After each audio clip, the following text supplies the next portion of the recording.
Halo semuanya, hari ini kita akan belajar materi bab pertama mata pelajaran ekonomi di kelas 12 tentang akuntansi sebagai sistem informasi. Nah, kalian sebelumnya pasti sering dengarkan tentang akuntansi. Nah, kita akan membahas apa sih itu akuntansi dan apa fungsinya akuntansi. Pokok bahasan di pertemuan pertama ini kita akan membahas tentang pengertian akuntansi, pemakai informasi akuntansi, dan karakteristik pemakai informasi akuntansi. Kita langsung mulai ke bahasan yang pertama ya. Pengertian akuntansi. Jadi, akuntansi adalah proses mengidentifikasi, mengukur, dan melaporkan informasi ekonomi yang memungkinkan pengambilan keputusan dan penilaian yang jelas serta tidak membingungkan oleh penggunanya. Itu pengertian akuntansi menurut. Selanjutnya, pemakai informasi akuntansi.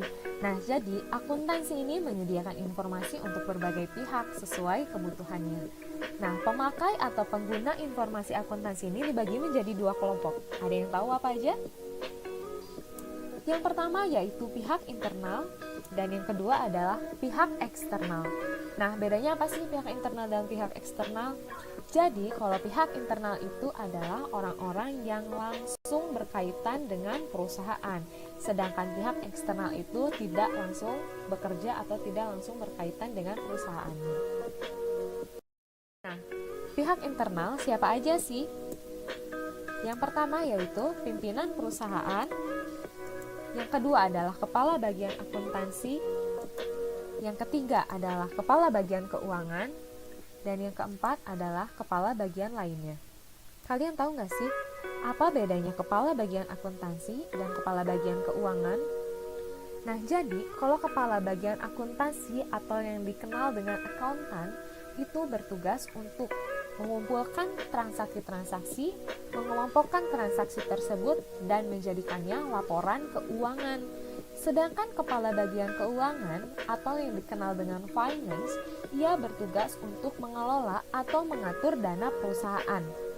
Nah, biasanya jika dalam tentang keuangan itu dibagi menjadi dua kepala bagian seperti ini, ada kepala bagian akuntansi dan kepala bagian keuangan, itu biasanya di perusahaan-perusahaan besar yang pengelolaan dananya cukup besar. Sedangkan kalau untuk di perusahaan kecil yang pengelolaan dananya tidak terlalu besar, biasanya itu hanya dilakukan oleh satu orang saja, jadi tidak dibagi dua seperti ini. Selanjutnya, kita ke pihak eksternal. Siapa aja sih yang masuk ke pihak eksternal? Yang pertama adalah pemilik perusahaan. Siapa sih pemilik perusahaan itu? Jadi, pemilik perusahaan adalah orang atau badan yang menyediakan modal bagi perusahaan, atau biasa kita kenal dengan investor. Yang kedua adalah kreditor. Kreditor adalah orang yang mempunyai tagihan kepada perusahaan karena meminjamkan dana atau memasuk barang dan jasa ke perusahaan. Yang ketiga adalah orang-orang atau badan usaha lain yang menjadi mitra perusahaan. Dan yang keempat adalah badan-badan pemerintah.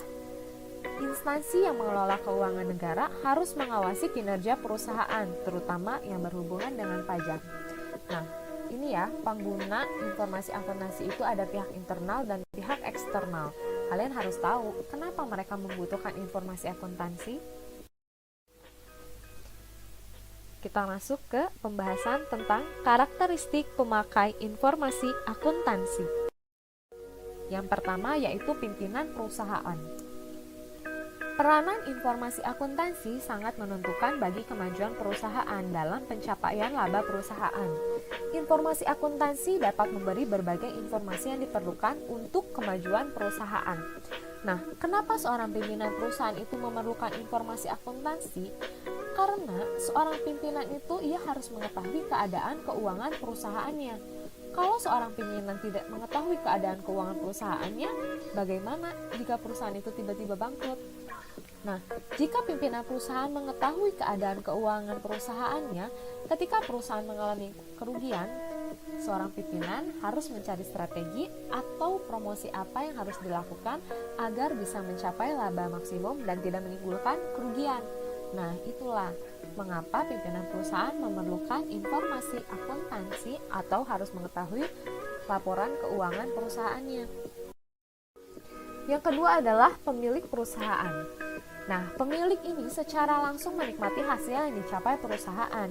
Jika perusahaan gagal mencetak laba, maka pemilik perusahaan merupakan pihak yang menanggung banyak kerugian. Nah, jadi pemilik perusahaan juga harus mengetahui bagaimana keadaan keuangan perusahaan tersebut.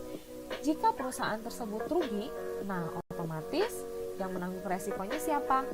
Pemilik perusahaan. Sehingga pemilik perusahaan harus terus mengawasi keadaan keuangan dari perusahaan tersebut agar tidak mengalami kerugian.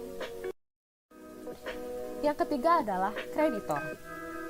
Jika perusahaan gagal mencapai tujuan, misalnya dalam hal mencetak laba atau terganggu likuiditasnya, maka kreditor mungkin tidak akan mendapat pelunasan tagihan tepat waktu atau tagihannya sama sekali tidak terbayar.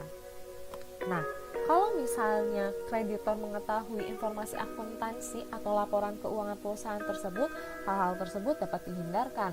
Kalau misalnya suatu perusahaan tersebut laporan keuangannya sangat buruk, nah kreditor kira-kira akan meminjamkan dananya tidak? Tentunya tidak kan, karena itu akan sangat beresiko. Tapi jika laporan keuangannya atau keadaan keuangan perusahaan tersebut baik-baik saja, tentunya kreditor akan memberikan pinjaman pada perusahaan tersebut. Dan yang keempat adalah pemerintah. Kenapa pemerintah membutuhkan informasi akuntansi perusahaan? Karena pemerintah adalah institusi yang bertugas menjalankan pemerintahan dan mensejahterakan masyarakat itu perlu mendapatkan dana. Kalian di kelas 11 pernah belajar kan dari mana sih sumber pendapatan pemerintah? Salah satunya yaitu pajak. Sehingga pemerintah itu harus mengawasi perusahaan sehingga perusahaan dapat membayar pajaknya dengan benar. Nah, itulah mengapa pemerintah membutuhkan informasi akuntansi. Untuk pertemuan hari ini, sampai sini dulu ya. Kita bahas lagi di pertemuan selanjutnya.